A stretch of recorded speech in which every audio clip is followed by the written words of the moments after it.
ನಮ್ಮ ರಾಜ್ಯವನ್ನ ಆಳುವಂತಹ ಶಾಸಕರು ಕುತ್ಕೊಳ್ಳುವಂತಹ ವಿಧಾನಸೌಧವನ್ನು ಕೂಡ ವಕ್ಫ್ ತನ್ನದು ಅಂತ ಹೇಳಿ ಡಿಕ್ಲೇರ್ ಮಾಡ್ಕೊಂಡಿದೆ. ಈ ದೇಶದಲ್ಲಿ ಭಾರತೀಯ ಸೇನೆಗೆ, ಭಾರತೀಯ ರೈಲ್ವೆಗೆ ಬಿಟ್ಟು ಅತಿ ಹೆಚ್ಚು ಜಮೀನು, ಅತಿ ಹೆಚ್ಚು ಜಾಗ ಯಾರಿಗಿರೋದು ಅಂತ ಕೇಳಿದ್ರೆ ಅದು ವಕ್ಫ್ಗೆ. ಯಾವುದೇ ಜಾಗವನ್ನ ನೀವು ದಾಖಲೆಗಳಿಲ್ಲದೆ ನಿಮ್ಮದು ಅಂತ ಹೇಳಿ ವಶಪಡಿಸ್ಕೊಬಹುದು ಅಂತ ಹೇಳಿ. ಮುಸ್ಲಿಮರು ಯಾವುದಾದರೂ ಧಾರ್ಮಿಕ ಚಟುವಟಿಕೆಗೋಸ್ಕರ ಒಂದು ಜಾಗವನ್ನ ಬಳಸಿಕೊಂಡ್ರೆ ಆ ಜಾಗವನ್ನ ಯಾರು ಕೂಡ ದಾನ ಕೊಡಬೇಕು ಅಂತಾನೂ ಇಲ್ಲ. ಅದು ಮುಸ್ಲಿಮರ ಧಾರ್ಮಿಕ ಚಟುವಟಿಕೆ ನಡೀತಾ ಇರತಕ್ಕಂತಹ ಜಾಗ ಅನ್ನೋ ಕಾರಣಕ್ಕೋಸ್ಕರ ಅದು ವಕ್ಫಿಗೆ ಸೇರುತ್ತೆ ಅಂತ ಹೇಳಿ ಡಿಕ್ಲೇರ್ ಮಾಡ್ಕೊಬಹುದು. 9,40,000 ಎಕರೆ ಜಾಗ ವಕ್ಫಿನ ಹೆಸರಿನಲ್ಲಿದೆ. ಅಂದ್ರೆ ಅಲ್ಲಾಹುವಿನ ಹೆಸರಿನಲ್ಲಿ, ದೇವರ ಹೆಸರಿನಲ್ಲಿ ಅಂತ ಏನು ಹೇಳ್ತಾರೋ ಅದರ ಹೆಸರಿನಲ್ಲಿ 9,40,000 ಎಕರೆ ಇದೆ.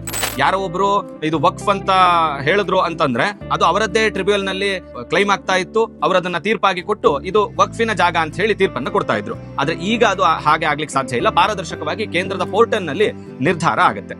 ಯಾರು ಸಮಾನತೆ, ನಾವೆಲ್ಲರೂ ಕೂಡ ಜಾತ್ಯತೀತರು ಅಂತ ಹೇಳ್ತಾರೋ ಅವರುಗಳೇ ಯೋಚನೆ ಮಾಡಿ, ಇದು ಜಾತ್ಯತೀತ ಭಾರತಕ್ಕೆ, ಪ್ರಜಾಪ್ರಭುತ್ವ ರಾಷ್ಟ್ರಕ್ಕೆ ವಿರೋಧವಾಗಿರುವಂತಹ ತಿದ್ದುಪಡಿ ಆಗಿದೆಯಾ ಅಂತ ಹೇಳಿ.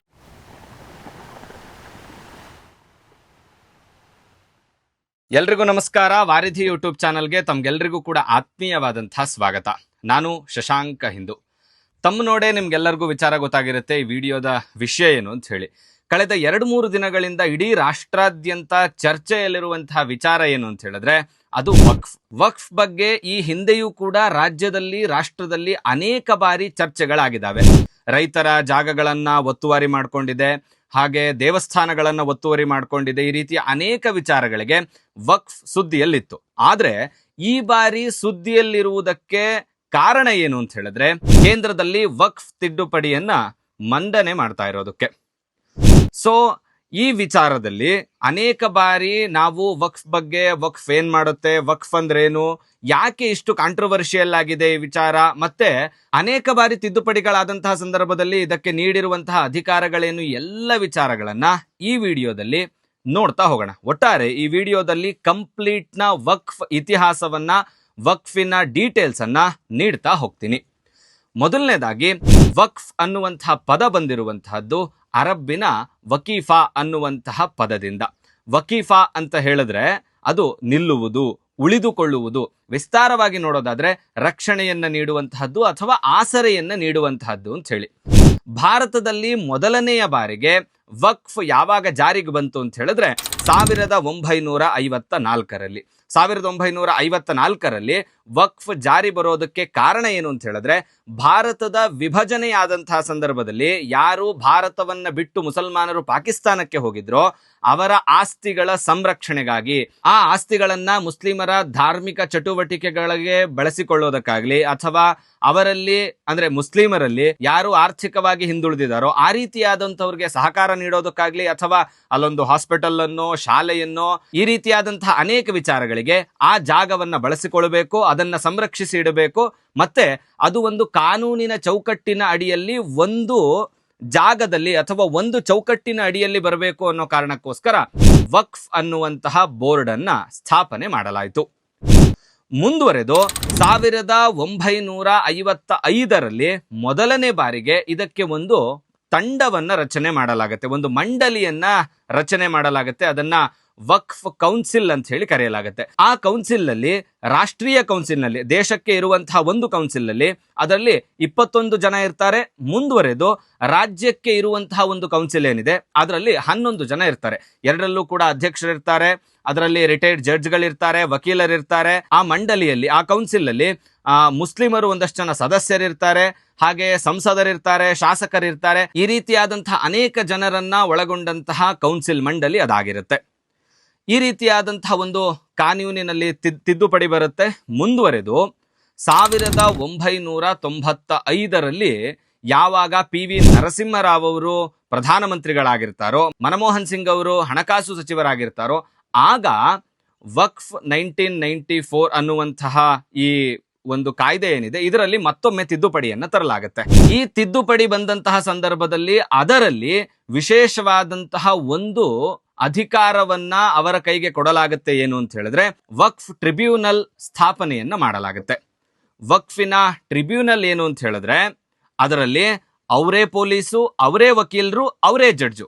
ಹೇಗೆ ಅಂತ ಹೇಳಿದ್ರೆ ಆ ಟ್ರಿಬ್ಯುನಲ್ನಲ್ಲಿ ಇರುವಂತಹ ಜನರ ಅಂದ್ರೆ ಆ ಟ್ರಿಬ್ಯುನಲ್ನಲ್ಲಿ ಇರುವಂತಹ ಜಡ್ಜ್ ಯಾವ ರೀತಿಯಾದಂತಹ ತೀರ್ಪನ್ನ ಕೊಡ್ತಾರೋ ಅದೇ ಫೈನಲ್. ಅದನ್ನ ದಾಟಿ ನಾವು ಅದನ್ನ ಹೈಕೋರ್ಟಿಗೆ, ಸುಪ್ರೀಂ ಕೋರ್ಟಿಗೆ ಮೇಲ್ಮನವಿಯನ್ನು ಕೂಡ ಸಲ್ಲಿಸಲಿಕ್ಕೆ ಸಾಧ್ಯ ಇರೋದಿಲ್ಲ. ಈಗ ಉದಾಹರಣೆಗೆ ಹೇಳೋದಾದ್ರೆ, ನನಗೆ ನನ್ನ ಜಮೀನಿನ ಮೇಲೆ ಯಾವುದೋ ಒಬ್ಬರ ಮಾಲೀಕತ್ವ ಇದೆ ಅಂತ ಅನ್ಸಿದ್ರೆ, ಅಥವಾ ಈಗ ನನ್ನ ಜಮೀನನ್ನ ಯಾರೋ ಒಬ್ರು ಒತ್ತುವರಿ ಮಾಡ್ಕೊಂಡಿದ್ದಾರೆ ಅಂತ ಅನ್ಸಿದ್ರೆ, ನಾನು ಅದನ್ನ ನನ್ನ ಕೋರ್ಟಿಗೆ ಅಂತ ಹೇಳಿದ್ರೆ ತಾಲೂಕ್ ಕೋರ್ಟಿಗೋ, ಜಿಲ್ಲಾ ಕೋರ್ಟಿಗೋ ಅಥವಾ ಹೈಕೋರ್ಟಿಗೋ, ಅದ ನಂತರ ಅದರಲ್ಲಿ ಬಂದಂತಹ ತೀರ್ಪು ಕೂಡ ನನಗೆ ಒಪ್ಪಿಗೆ ಆಗಿಲ್ಲ ಅಂತ ಅನ್ಸಿದ್ರೆ ಅದನ್ನ ನಾನು ಸುಪ್ರೀಂ ಕೋರ್ಟಿಗೆ ತೆಗೆದುಕೊಂಡು ಹೋಗ್ಬಹುದು. ಆದ್ರೆ ನನ್ನ ಜಮೀನನ್ನ ವಕ್ಫ್ ತನ್ನದು ಅಂತ ಹೇಳಿ ಹೇಳ್ಕೊಂತು ಅಂತಾದ್ರೆ ನಾನು ಹೋಗ್ಬೇಕಾಗಿರೋದು ಎಲ್ಲಿಗೆ ಅಂತ ಹೇಳಿದ್ರೆ ವಕ್ಫಿನ ಟ್ರಿಬ್ಯುನಲ್ಗೆ. ಅಂದ್ರೆ ವಕ್ಫಿಂದೇ ಒಂದು ಕೋರ್ಟ್ ಇರುತ್ತೆ, ಅಲ್ಲಿಗೆ ಹೋಗಬೇಕು.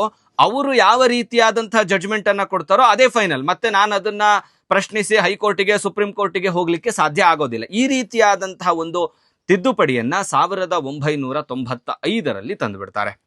ಮುಂದುವರೆದು ಆ ತಿದ್ದುಪಡಿಯಲ್ಲಿ ಇನ್ನೊಂದು ಮಹತ್ತರವಾದಂತಹ ಅಧಿಕಾರ ಏನು ಅಂತ ಹೇಳಿದ್ರೆ, ಯಾವುದೇ ಜಾಗವನ್ನ ನೀವು ದಾಖಲೆಗಳಿಲ್ಲದೆ ನಿಮ್ಮದು ಅಂತ ಹೇಳಿ ವಶಪಡಿಸ್ಕೊಬಹುದು ಅಂತ ಹೇಳಿ. ಉದಾಹರಣೆಗೆ, ನಂದೊಂದು ಜಮೀನಿದೆ, ನಾನಲ್ಲಿ ಉಳುಮೆ ಮಾಡ್ತಾ ಇದ್ದೀನಿ. ಆ ಜಾಗವನ್ನ ಇವರ ಪೂರ್ವಜರು ವಕ್ಫಿಗೆ ಅಥವಾ ಮುಸ್ಲಿಮಿನ ಧಾರ್ಮಿಕ ಚಟುವಟಿಕೆಗಳಿಗೆ ದಾನವಾಗಿ ಕೊಟ್ಟಿದ್ದಾರೆ ಅಂತ ಹೇಳಿ ಯಾವುದೇ ಕ್ಷಣದಲ್ಲಾದ್ರೂ ಕೂಡ ನನ್ನ ಜಾಗವನ್ನ ವಕ್ಫ್ ತನ್ನದು ಅಂತ ಹೇಳಿ ಡಿಕ್ಲೇರ್ ಮಾಡ್ಕೊಬಹುದು. ಅದಕ್ಕೆ ಯಾವುದೇ ದಾನಪತ್ರದ ಅವಶ್ಯಕತೆ ಇರೋದಿಲ್ಲ, ಯಾವುದೇ ದಾಖಲೆಗಳ ಅವಶ್ಯಕತೆನೂ ಇರೋದಿಲ್ಲ. ಇದು 1995ರಲ್ಲಿ ವಕ್ಫಿಗೆ ತಿದ್ದುಪಡಿಯಾದಂತಹ ಸಂದರ್ಭದಲ್ಲಿ ಮಹತ್ತರವಾದಂತಹ ಈ ರೀತಿಯಾದಂತಹ ಅಧಿಕಾರವನ್ನು ಕೊಡಲಾಯಿತು.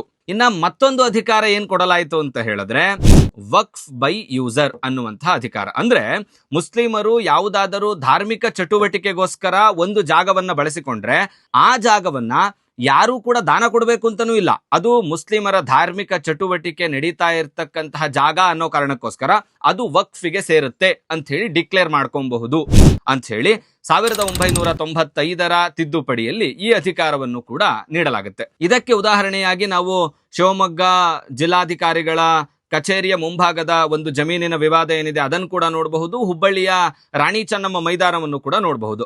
ಈ ಎರಡೂ ಕಡೆಗಳಲ್ಲಿ ಆಗಿರುವಂತಹದ್ದು ಏನು ಅಂತ ಹೇಳಿದ್ರೆ, ಅಲ್ಲಿ ಒಂದು ಜಾಗ ಇದೆ, ಮುಸಲ್ಮಾನರು ಬಂದು ನಮಗೆ ವರ್ಷಕ್ಕೆ 2 ಬಾರಿ ನಮಾಜ್ ಮಾಡ್ಕೊಳ್ಳಿಕ್ಕೆ ಜಾಗ ಬೇಕು ಅಂತ ಕೇಳ್ತಾರೆ. ಅಲ್ಲಿನ ಜಿಲ್ಲಾಧಿಕಾರಿ ಅಲ್ಲಿಗೆ ಅಂದ್ರೆ ಅವರಿಗೆ ಒಂದು ಜಾಗವನ್ನ ಒದಗಿಸಿಕೊಟ್ಟು ಈ ಜಾಗದಲ್ಲಿ ನೀವು ನಮಾಜನ್ನ ಮಾಡ್ಕೊಬಹುದು ಅಂತ ಹೇಳ್ತಾರೆ. ಅವರು ವರ್ಷಕ್ಕೂ 2 ಬಾರಿ ನಮಾಜನ್ನ ಮಾಡ್ಕೋತಾ ಇರ್ತಾರೆ. ಮುಂದಿನ ದಿನಗಳಲ್ಲಿ ಅಲ್ಲೊಂದು ಈದ್ಗಾ ಬರುತ್ತೆ. ಅದಾದ್ಮೇಲೆ ಈ ಜಾಗ ನಮ್ದು ಅಂತ ಹೇಳಿ ಒಂದು ಬೇಲಿಯನ್ನ ಹಾಕೊಂಡ್ಬಿಡ್ತಾರೆ. ಅದು ಮುನ್ಸಿಪಾಲಿಟಿಗೆ ಸಂಬಂಧಪಟ್ಟಿದೆಯೋ, ನಗರಸಭೆಗೆ ಸಂಬಂಧಪಟ್ಟಿದೆಯೋ, ಸರ್ಕಾರಿ ಜಾಗನೋ ಅಥವಾ ಯಾವುದೋ ಒಂದು ವಾಣಿಜ್ಯ ಜಾಗನೋ ಅಥವಾ ಬೇರೆ ಹೆಸರಲ್ಲಿರುವಂತಹದ್ದು ಅಥವಾ ರೈತರ ಹೆಸರಲ್ಲಿರೋ ಜಮೀನೋ, ಇದ್ಯಾವುದು ಮ್ಯಾಟರ್ ಅಲ್ಲ. ಅಲ್ಲಿ ಒಂದು ಧಾರ್ಮಿಕ ಚಟುವಟಿಕೆ ನಡೀತಾ ಇದೆ ಅನ್ನೋ ಕಾರಣಕ್ಕೆ, ಮುಸ್ಲಿಮರ ಧಾರ್ಮಿಕ ಚಟುವಟಿಕೆ ನಡೀತಾ ಇದೆ ಅನ್ನೋ ಕಾರಣಕ್ಕೆ ಯಾವಾಗ ಬೇಕಿದ್ರು ಆ ಜಾಗವನ್ನ ವಕ್ಫ್ ತನ್ನದು ಅಂತ ಹೇಳಿ ಡಿಕ್ಲೇರ್ ಮಾಡ್ಕೊಬಹುದು ಅನ್ನುವಂತಹ ಅಧಿಕಾರ ಇತ್ತು. ಇನ್ನು ಈ ಮಂಡಳಿ ಏನಿತ್ತು ಅದರಲ್ಲಿ ಇರುವಂತಹದ್ದು ಎಲ್ಲದೂ ಕೂಡ ಮುಸ್ಲಿಮರೇ. ಅಂದ್ರೆ ಜಡ್ಜಿಂದ ಹಿಡಿದು, ವಕೀಲರಿಂದ ಹಿಡಿದು, ಸದಸ್ಯರಿಂದ ಹಿಡಿದು, ಸಂಸದರಿಂದ ಹಿಡಿದು, ಶಾಸಕರಿಂದ ಹಿಡಿದು ಎಲ್ಲರೂ ಮುಸ್ಲಿಮರೇ ಇರ್ತಾರೆ.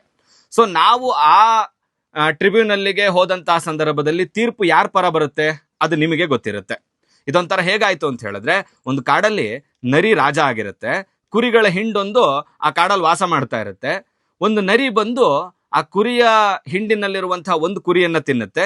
ಇದು ಸರಿಯಲ್ಲ ಅಂತ ಹೇಳಿ ಕುರಿಗಳೆಲ್ಲ ಸೇರ್ಕೊಂಡು ನರಿ ಹತ್ರನೇ ಹೋಗಿ, ರಾಜನ ಹತ್ರ ಹೋಗಿ, ನಿಮ್ಮ ನರಿಯೊಂದು ನನ್ನ ಗುಂಪಿನಲ್ಲಿರುವಂತಹ ಕುರಿಯನ್ನ ತಿಂದಿದೆ ಅಂತ ಹೇಳಿದಾಗ ಕುರಿ ಯಾರ ಪರವಾಗಿ ನ್ಯಾಯ ಕೊಡುತ್ತೆ ಅಂತ ಹೇಳಿ ನಿಮ್ಮ ವಿವೇಚನೆಗೆ ಬಿಟ್ಟಿದ್ದು.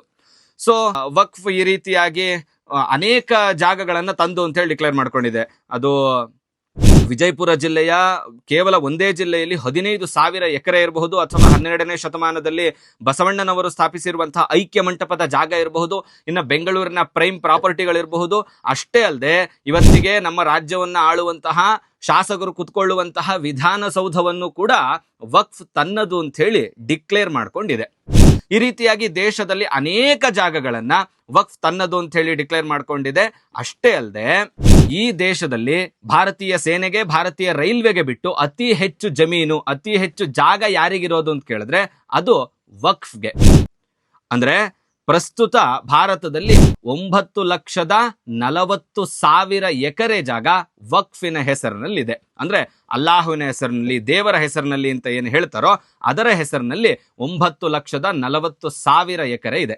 ಈ ಆಸ್ತಿಯ ಒಟ್ಟಾರೆ ಮೌಲ್ಯ 1.2 ಲಕ್ಷ ಕೋಟಿ ರೂಪಾಯಿಗಳು. ಇದರಲ್ಲಿ ಅನೇಕ ಮಸೀದಿಗಳಿದಾವೆ, ಈದ್ಗಾಗಳಿದಾವೆ, ಮೈದಾನಗಳಿದಾವೆ, ಖಬರಿಸ್ತಾನಗಳಿದಾವೆ, ಕೃಷಿ ಭೂಮಿಗಳಿದಾವೆ, ಮತ್ತೆ ಈ ಪಾರ್ಕ್ಗಳಿರಬಹುದು, ಅನೇಕ ಸರ್ಕಾರಿ ಜಾಗಗಳಿರಬಹುದು. ಈ ರೀತಿಯಾಗಿ ಅನೇಕ ಜಾಗಗಳು ಅವರು ಏನು ವಕ್ಫ್ ಅಂತೇಳಿ ಡಿಕ್ಲೇರ್ ಮಾಡ್ಕೊಂಡಿದ್ದಾರೋ ಆ ಜಾಗಗಳಲ್ಲಿ ಇದಾವೆ. ಇನ್ನು ಈ ತಿದ್ದುಪಡಿಗೆ ಯಾಕೆ ವಿರೋಧ ಪಕ್ಷಗಳು ವಿರೋಧ ಮಾಡ್ತಾ ಇದ್ದಾವೆ, ಅನೇಕ ಮುಸಲ್ಮಾನ ಮುಖಂಡರುಗಳು ವಿರೋಧ ಮಾಡ್ತಾ ಇದ್ದಾರೆ ಅಂತ ಹೇಳಿ ಈ ಬದಲಾವಣೆಗಳನ್ನ ನೋಡಿದ್ರೆ ನಿಮಗೆ ಗೊತ್ತಾಗುತ್ತೆ. ಇನ್ನು ಮೊದಲನೇ ಬದಲಾವಣೆ ಏನು ಅಂತ ಹೇಳಿದ್ರೆ, ಈ ಹಿಂದೆ ಯಾವುದು ವಕ್ಫ್ ಪ್ರಾಪರ್ಟಿ ಅಂತ ಅವ್ರು ಹೇಳ್ತಾರೋ ಅದು ಗೆಜೆಟ್ ನೋಟಿಫಿಕೇಶನ್ ನಲ್ಲಿ ಅಪ್ರೂವಲ್ ಆಗ್ಬಿಡ್ತಾ ಇತ್ತು. ಅಂದ್ರೆ ಯಾರೋ ಒಬ್ರು ಇದು ವಕ್ಫ್ ಅಂತ ಹೇಳಿದ್ರು ಅಂತಂದ್ರೆ ಅದು ಅವರದ್ದೇ ಟ್ರಿಬ್ಯುನಲ್ ನಲ್ಲಿ ಕ್ಲೈಮ್ ಆಗ್ತಾ ಇತ್ತು, ಅವರದನ್ನ ತೀರ್ಪಾಗಿ ಕೊಟ್ಟು ಇದು ವಕ್ಫಿನ ಜಾಗ ಅಂತ ಹೇಳಿ ತೀರ್ಪನ್ನ ಕೊಡ್ತಾ ಇದ್ರು. ಆದ್ರೆ ಈಗ ಅದು ಹಾಗೆ ಆಗ್ಲಿಕ್ಕೆ ಸಾಧ್ಯ ಇಲ್ಲ. ಪಾರದರ್ಶಕವಾಗಿ ಕೇಂದ್ರದ ಪೋರ್ಟಲ್ ನಲ್ಲಿ ನಿರ್ಧಾರ ಆಗತ್ತೆ. ಇನ್ನು ಎರಡನೇ ವಿಚಾರ ಏನು ಅಂತ ಹೇಳಿದ್ರೆ, ಈ ವಕ್ಫಿನ ಕಮಿಟಿ ಏನಿತ್ತು ಅದರಲ್ಲಿ ಮಹಿಳೆಯರಿಗೆ ಅವಕಾಶ ಇರಲಿಲ್ಲ. ಆದ್ರೆ ಈ ಬಾರಿಯ ತಿದ್ದುಪಡಿಯಲ್ಲಿ ಆ ಕಮಿಟಿಯಲ್ಲಿ ಮಹಿಳೆಯರು ಇರಲೇಬೇಕು ಅನ್ನುವಂತಹ ನಿರ್ಧಾರವನ್ನ ಕೈಗೊಂಡಿದ್ದಾರೆ. ಇನ್ನು ಮೂರನೇ ಅಂಶ ಏನು ಅಂತ ಹೇಳಿದ್ರೆ, ವಕ್ಫಿನ ಜಾಗಗಳನ್ನ ಸರ್ವೆ ಮಾಡ್ಲಿಕ್ಕೆ ಸರ್ವೆ ಅಧಿಕಾರಿಯ ನೇಮಕ ಆಗ್ತಾ ಇತ್ತು, ಅದು ಕೂಡ ಪ್ರೈವೇಟ್ ಆಗಿ. ಆದ್ರೆ ಈಗ ಸ್ವತಃ ಜಿಲ್ಲಾಧಿಕಾರಿ ಇದಕ್ಕೆ ಅಧಿಕಾರಿಯಾಗಿರ್ತಾರೆ. ಅವರೇ ಸ್ವತಃ ಸರ್ವೆ ಮಾಡಿದ್ಮೇಲೆ ಅದು ವಕ್ಫಿನ ಜಾಗ ಹೌದೋ ಅಲ್ವೋ ಅಂತ ಹೇಳಿ ಡಿಕ್ಲೇರ್ ಅನ್ನ ಮಾಡಬೇಕು ಅಂತ ಹೇಳಿ ಹೊಸ ತಿದ್ದುಪಡಿಯಲ್ಲಿ ಈ ರೀತಿಯಾದಂತಹ ಒಂದು ಅಂಶವನ್ನ ಸೇರಿಸಲಾಗಿದೆ. ಇನ್ನು ನಾಲ್ಕನೇ ಅಂಶ ಏನು ಅಂತ ಹೇಳಿದ್ರೆ, ವಕ್ಫಿನ ಟ್ರಿಬ್ಯುನಲ್ ಏನಿತ್ತು ಅಲ್ಲಿ ಕೊಟ್ಟಂತಹ ತೀರ್ಪೇ ಅಂತಿಮ ತೀರ್ಪು ಅಂತಾಗಿತ್ತು. ಅದನ್ನ ದಾಟಿ ಯಾರು ಕೂಡ ಹೈಕೋರ್ಟ್ಗೆ, ಸುಪ್ರೀಂ ಕೋರ್ಟಿಗೆ ಹೋಗೋ ಆಗಿರ್ಲಿಲ್ಲ. ಆದ್ರೆ ಈ ಬಾರಿಯ ತಿದ್ದುಪಡಿಯಲ್ಲಿ ವಕ್ಫಿನ ಟ್ರಿಬ್ಯುನಲ್ ಏನಿದೆ ಅದರಲ್ಲಿ ಕೊಟ್ಟಂತಹ ತೀರ್ಪೇನಿದೆ ಅದು ಒಂದ್ ವೇಳೆ ನಮಗೆ ಸಮಂಜಸ ಅಂತ ಹೇಳಿ ಅನ್ನಿಸ್ಲಿಲ್ಲ, ಅಂದ್ರೆ ಒಪ್ಪಿಗೆ ಅಂತ ಅನ್ನಿಸ್ಲಿಲ್ಲ ಅಂತ ಹೇಳಿದ್ರೆ ನಾವು 90 ದಿನಗಳ ಒಳಗಾಗಿ ಹೈಕೋರ್ಟಿಗೋ ಸುಪ್ರೀಂ ಕೋರ್ಟಿಗೋ ಒಟ್ಟಾರೆ ಅಲ್ಲಿನ ಮೇಲ್ದರ್ಜೆಯ ಕೋರ್ಟ್ ಏನಿದೆ ಅಲ್ಲಿಗೆ ಅರ್ಜಿಯನ್ನ ಸಲ್ಲಿಸಬಹುದಾಗಿದೆ. ಇದು ಕೂಡ ಈ ತಿದ್ದುಪಡಿಯಲ್ಲಿ ಸೇರಿಸಲಾದಂತಹ ಒಂದು ಅಂಶ.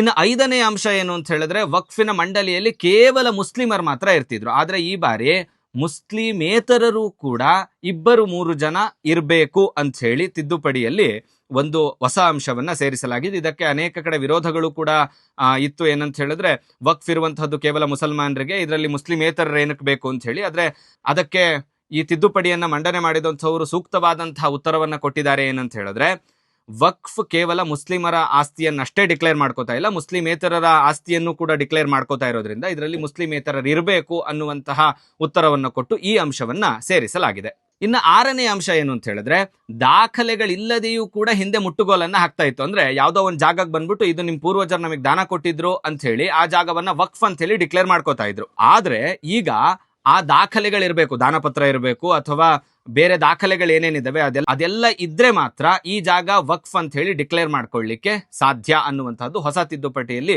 ಸೇರಿಸಿರುವಂತಹ ಅಂಶ ಆಗಿದೆ. ಇನ್ನು ಏಳನೇ ಅಂಶ ಏನು ಅಂತ ಹೇಳಿದ್ರೆ, ಶಿಯಾ ಮತ್ತೆ ಸುನ್ನಿ ಅಂತ ಹೇಳಿ ಏನು ಪ್ರಮುಖವಾದಂತಹ 2 ಪಂಗಡಗಳಿದಾವೋ ಅದರಲ್ಲಿ ಕೆಳದರ್ಜೆ ಅಂತ ಯಾರನ್ನ ಅಂತಾರೋ ಅವರನ್ನ ಈ ವಕ್ಫಿನ ಕಮಿಟಿ ಒಳಗಡೆ ಸೇರಿಸ್ಕೊಂಡಿರಲಿಲ್ಲ. ಆದ್ರೆ ಈ ಬಾರಿಯ ತಿದ್ದುಪಡಿಯಲ್ಲಿ ಇವರೂ ಕೂಡ, ಅಂದ್ರೆ ಯಾರು ಬೋಹ್ರಾಸ್ ಇರಬಹುದು, ಅಘಾಖಾನಿ ಇರಬಹುದು, ಈ ರೀತಿಯಾದಂತಹ ಅನೇಕ ಕೆಳ ಸಮುದಾಯದ, ಅಂದ್ರೆ ಮುಸ್ಲಿಮರಲ್ಲಿ ಹಿಂದುಳಿದವರು ಅಂತ ಏನಿದಾರೋ ಆ ರೀತಿಯಾದಂಥವ್ರನ್ನು ಕೂಡ ವಕ್ಫಿನ ಕಮಿಟಿಗೆ, ಮಂಡಳಿಗೆ ಸೇರಿಸ್ಕೊಂಡು ಅವರನ್ನು ಕೂಡ ಇದರಲ್ಲಿ ತೀರ್ಪುದಾರರನ್ನಾಗಿ ಮಾಡಲಾಗಿದೆ. ಇದು ಕೂಡ ಹೊಸ ತಿದ್ದುಪಡಿಯಲ್ಲಿ ಸೇರಿಸಿರುವಂತಹ ಮತ್ತೊಂದು ಅಂಶ. ಮತ್ತೆ ಪ್ರಮುಖವಾದಂತಹ 7ನೇ ಅಂಶ ಏನು ಅಂತ ಹೇಳಿದ್ರೆ, ಈ ಹಿಂದೆ ವಕ್ಫ್ 7% ತೆರಿಗೆಯನ್ನ ಪಾವತಿ ಮಾಡಬೇಕಾಗಿತ್ತು. ಆದ್ರೆ ಈ ಬಾರಿಯ ಹೊಸ ತಿದ್ದುಪಡಿ ಕಾಯ್ದೆಯ ಪ್ರಕಾರ ಕೇವಲ 5% ತೆರಿಗೆಯನ್ನಷ್ಟೇ ಪಾವತಿ ಮಾಡಬೇಕು ಅಂತ ಹೇಳಿ ಹೊಸ ಅಂಶವನ್ನ ಸೇರಿಸಲಾಗಿದೆ. ಇನ್ನ 10ನೇ ಅಂಶ ಏನು ಅಂತ ಹೇಳಿದ್ರೆ, ಈ ಕಮಿಟಿ ಏನಿದೆ ಇದರಲ್ಲಿ 3 ಜನ ಸಂಸದರಿರ್ತಾರೆ. ಆ ಸಂಸದರು ಮುಸ್ಲಿಮೇತರರು ಕೂಡ ಆಗಿರಬಹುದು ಅನ್ನುವಂತಹದ್ದು ಮತ್ತೊಂದು ತಿದ್ದುಪಡಿ. ಇನ್ನ ಕೊನೆಯ ಪ್ರಮುಖವಾದಂತಹ ತಿದ್ದುಪಡಿ ಯಾವುದು ಅಂತ ಹೇಳಿದ್ರೆ, ಅದು ವಕ್ಫಿಗೆ ಯಾರು ಜಮೀನನ್ನ ದಾನ ಮಾಡ್ತಾರೋ, ಅದು ಮುಸ್ಲಿಮರ ಏಳಿಗೆಗೋಸ್ಕರ, ಮುಸ್ಲಿಮರ ಧಾರ್ಮಿಕ ಚಟುವಟಿಕೆಗಳ ಬಳಕೆಗೋಸ್ಕರ ಏನಕ್ಕಾದ್ರೂ ಇರಬಹುದು, ಒಟ್ಟಾರೆ ವಕ್ಫಿಗೆ ಯಾರು ಜಮೀನನ್ನ ದಾನ ಮಾಡ್ತಾರೋ ಅವರು ಯಾರಾದ್ರೂ ಕೂಡ ಆಗ್ಲಿಕ್ಕೆ ಸಾಧ್ಯ ಇಲ್ಲ. ಅಂದ್ರೆ ಹಿಂದೂಗಳು, ಕ್ರಿಶ್ಚಿಯನ್ಗಳು, ಜೈನರು, ಬೌದ್ಧರು ಇವರೆಲ್ಲ ಕೂಡ ಮಾಡ್ಲಿಕ್ಕೆ ಸಾಧ್ಯ ಇಲ್ಲ. ಯಾರು ಕಡ್ಡಾಯವಾಗಿ 5 ವರ್ಷ ಮುಸ್ಲಿಂ ಧರ್ಮವನ್ನ ಪಾಲನೆ ಮಾಡಿರ್ತಾರೋ ಅವರು ಮಾತ್ರ ವಕ್ಫಿಗೆ ತಮ್ಮ ಜಮೀನನ್ನ ಅಥವಾ ತಮ್ಮ ಆಸ್ತಿಯನ್ನ ದಾನ ಮಾಡಬಹುದು ಅಂತ ಹೇಳಿ ಈಗಿನ ಹೊಸ ತಿದ್ದುಪಡಿಯಲ್ಲಿ ಇದೊಂದು ಅಂಶವನ್ನ ಸೇರಿಸಲಾಗಿದೆ. ನೀವೇ ಯೋಚನೆ ಮಾಡಿ, ಈ ತಿದ್ದುಪಡಿ ಆಗಿರುವಂತಹ ಅಂಶಗಳಲ್ಲಿ ವಿರೋಧ ಮಾಡುವಂತಹ ಅಂಶಗಳು ಯಾವುದಾದ್ರೂ ಇದೆಯಾ, ಅಥವಾ ಸಂವಿಧಾನದ ವಿರುದ್ಧವಾಗಿರುವಂತಹ ಯಾವುದಾದ್ರೂ ಅಂಶಗಳಿದೆಯಾ, ಪ್ರಜಾಪ್ರಭುತ್ವಕ್ಕೆ ವಿರುದ್ಧವಾಗಿರುವಂತಹದ್ದು ಯಾವುದಾದ್ರೂ ಇದೆಯಾ? ಯಾರು ಸಮಾನತೆ, ನಾವೆಲ್ಲರೂ ಕೂಡ ಜಾತ್ಯತೀತರು ಅಂತ ಹೇಳ್ತಾರೋ ಅವರುಗಳೇ ಯೋಚನೆ ಮಾಡಿ, ಇದು ಜಾತ್ಯತೀತ ಭಾರತಕ್ಕೆ, ಪ್ರಜಾಪ್ರಭುತ್ವ ರಾಷ್ಟ್ರಕ್ಕೆ ವಿರೋಧವಾಗಿರುವಂತಹ ತಿದ್ದುಪಡಿ ಆಗಿದೆಯಾ ಅಂತ ಹೇಳಿ. ಒಟ್ಟಾರೆ ಇದು ವಕ್ಫ್ಗೆ ಸಂಬಂಧಪಟ್ಟಂತಹ ವಿಡಿಯೋ. ಈ ವಿಡಿಯೋ ನಿಮಗೆ ಇಷ್ಟ ಆಗಿದ್ರೆ ಲೈಕ್ ಮಾಡಿ, ಕಮೆಂಟ್ ಮಾಡಿ ಮತ್ತು ಶೇರ್ ಮಾಡಿ. ಜೊತೆಗೆ ಇದೇ ರೀತಿಯಾದಂತಹ ಅನೇಕ ವಿಚಾರಗಳಿಗೆ ನಮ್ಮ ಚಾನಲ್ ಅನ್ನ ಸಬ್ಸ್ಕ್ರೈಬ್ ಮಾಡಿ. ಜೈ ಶ್ರೀರಾಮ್.